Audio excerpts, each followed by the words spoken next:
Hello everyone, welcome back to another episode of Mini Books Podcast with your host Gloria and Rogan, and today we are excited to dive into Special Book with You. We picked this one because it has really important lessons to share and we can't wait to talk about them. So let's get started.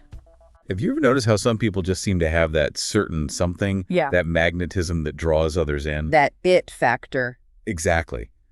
That's what we're diving into today as we explore charisma. A fascinating topic. It really is. Yeah. And we're drawing insights from Olivia Fox Cabane's book, The Charisma Myth. Great book. It is. And she starts off with this really interesting anecdote about two men vying for the role of prime minister in England. Oh, yeah, Gladstone and Disraeli. Exactly. Right. Both brilliant, accomplished. Right. But it was Disraeli who had that undeniable charisma. And what's so interesting about that story is that it highlights how charisma isn't about being the smartest person in the room. Right. It's about the social intelligence, this ability to make others feel clever and empowered. Yes. It's like that aha moment you get when someone explains something complex in a way that makes you feel brilliant. Exactly. In fact, there was a woman who dined with both Gladstone and Disraeli. Oh, wow. And she said after meeting Gladstone, she felt like he's the most intelligent man in England.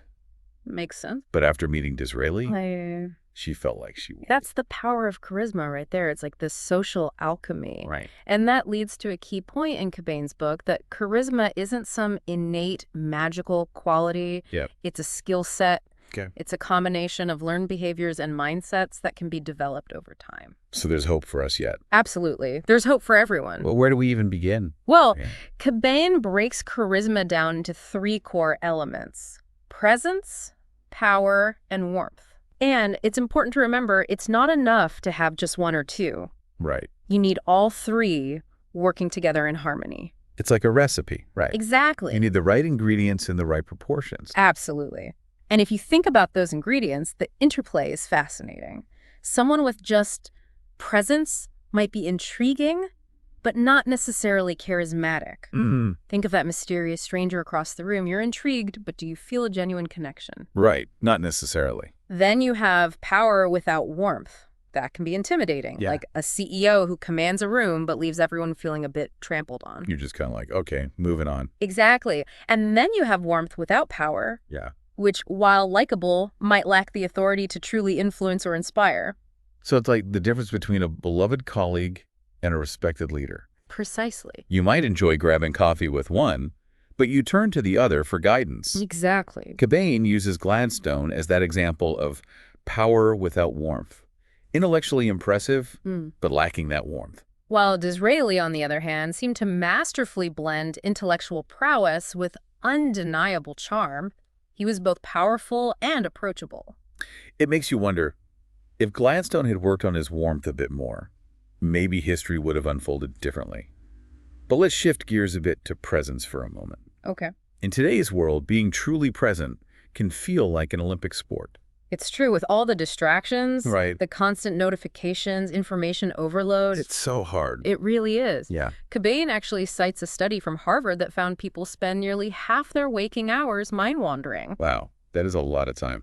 Half our lives spent somewhere other than the present moment. No wonder genuine connection feels so rare these days. It's a pervasive issue, but there's good news. Even small improvements in your capacity for presence can have a ripple effect, influencing your interactions in really profound ways. So how do we become more present? Is it like meditation retreats and, unplugging from everything? It doesn't have to be that extreme. Cabane offers some really practical, down-to-earth techniques. Okay, like what?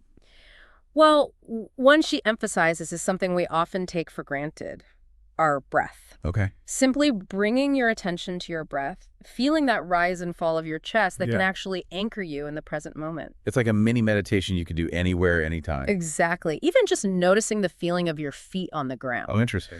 These are subtle but really effective ways to reconnect with your physical body, and that helps ground you in the here and now. It makes sense. When your mind is racing ahead or dwelling on the past, bringing that awareness back to your body, it's like hitting the reset button. Exactly. But it's interesting though, because our physical state can also be a charisma killer, right? Absolutely can. Like that Yeah. story Cobain tells about Tom, the businessman who almost blew a major deal because of his wardrobe malfunction. Oh, yeah, Tom in the infamous wool suit. It's such a good example. It really is of how physical discomfort can sabotage our best efforts. And we don't even realize it, right? We underestimate it. Sorry to interrupt you guys. If you're enjoying this podcast, then don't forget to check out our official YouTube channel, Mini Books Podcast, and subscribe for more great podcasts like this one. The impact of these seemingly small discomforts. Yeah, it's huge. Imagine trying to give a presentation when all you can think about is how itchy your sweater is. Exactly, or how tight your shoes are. You're trying to exude confidence, but your body language is like, get me out of here. Precisely. And it's not just about appearing uncomfortable. There's actually a scientific reason for this.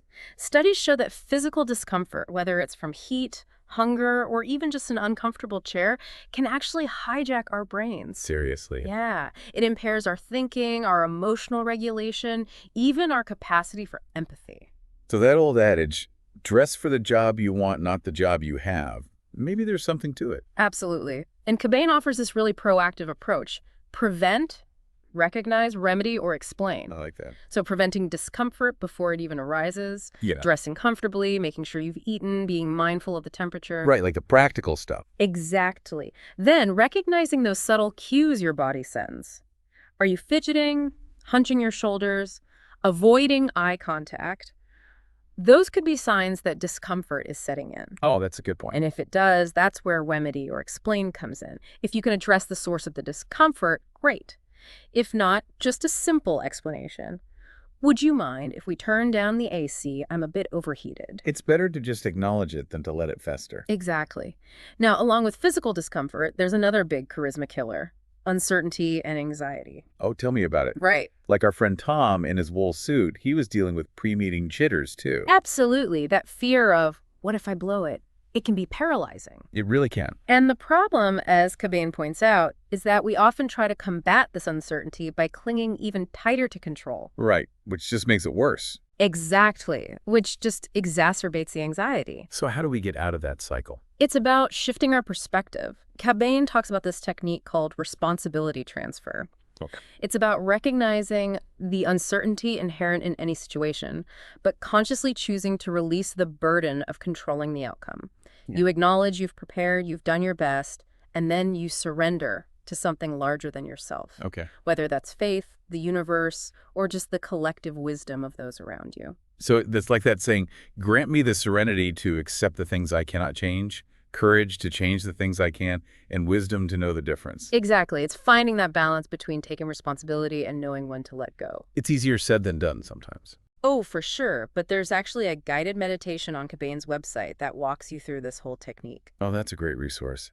And speaking of inner struggles, can we talk about the inner critic, that voice of self-criticism that seems to pipe up at the worst possible times? Oh, the inner critic. Yes, it's a big one. Because just when you're trying to be present and confident, that voice pops up with all the doubts and insecurities. It's like it waits for those moments. It really does. Right before a big presentation, it's all, they're going to see right through you, or you're not qualified to be here. It's like, come on. Exactly. But here's the thing. Self-criticism, while definitely unpleasant, is actually a normal part of being human.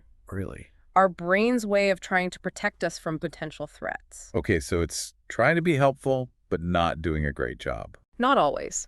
So how do we deal with it? Cobain gives us a three-pronged approach: destigmatize, neutralize, and create alternate realities. Okay, let's break that down a little bit. Okay, so destigmatize means recognizing that self-criticism is normal.